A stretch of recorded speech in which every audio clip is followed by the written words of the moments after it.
जय भवानी, जय शिवाजी, जय महाराष्ट्र. महाराष्ट्रातच नव्हे तर सबंध भारताचा ऊर आज अभिमानाने भरून आला.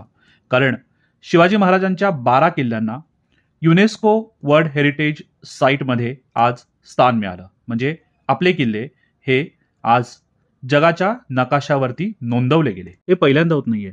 आता भारतामधली जवळपास 44 स्थळं ही युनेस्कोच्या अंडर आहेत आणि 196 देशांमध्ये भारत हा 6व्या क्रमांकावर येतो.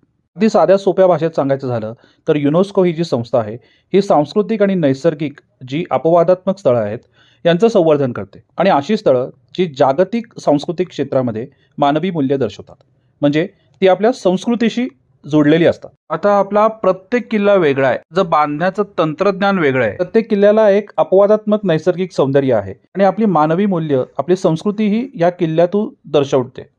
हे किल्ले मराठाई साम्राज्याची धोरणात्मक लष्करी दृष्टी आणि स्थापत्य कौशल्याचे उत्तम उदाहरण आहेत. युनेस्को अशा सगळ्या स्थळांचं संवर्धन करते, पर्यायाने संस्कृतीचे संवर्धन करते. संवर्धन करते म्हणजे काय, तर एक उदाहरण द्यायचं झालं तर अबू सिम्बेल इजिप्तमधलं एक मंदिर होतं.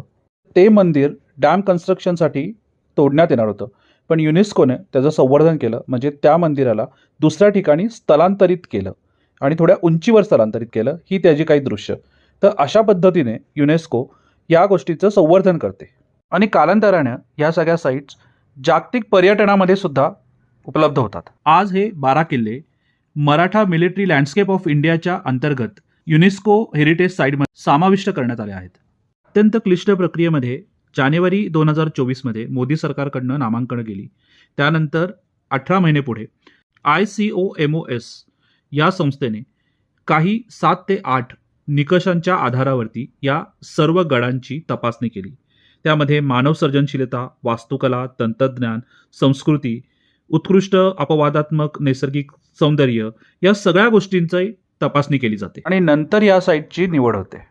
यामध्ये शिवनेरी, लोहगड, रायगड, सुवर्णगड, पन्हाळा, विजयदुर्ग, सिंधुदुर्ग आणि जिंजी हे किल्ले आर्किओलॉजी सर्व्हे ऑफ इंडियाच्या अंडर आहेत.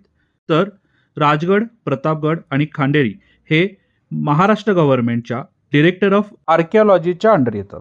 पण आता हे युनेस्को हेरिटेज साईटच्या अंडर येणार आहेत. युनेस्कोच्या कमिटी मिटिंगमध्ये 20 पैकी 18 स्टेट पार्टीजने इंडिया प्रपोजलला वोट केलं.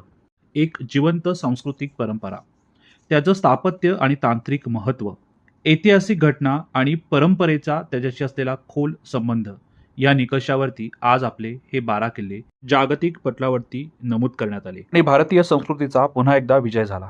आणि एक भारतीय म्हणून नैतिक तत्वावर आपली ही जबाबदारी आहे की युनेस्को बरोबर आपणही यांचं संवर्धन करूया.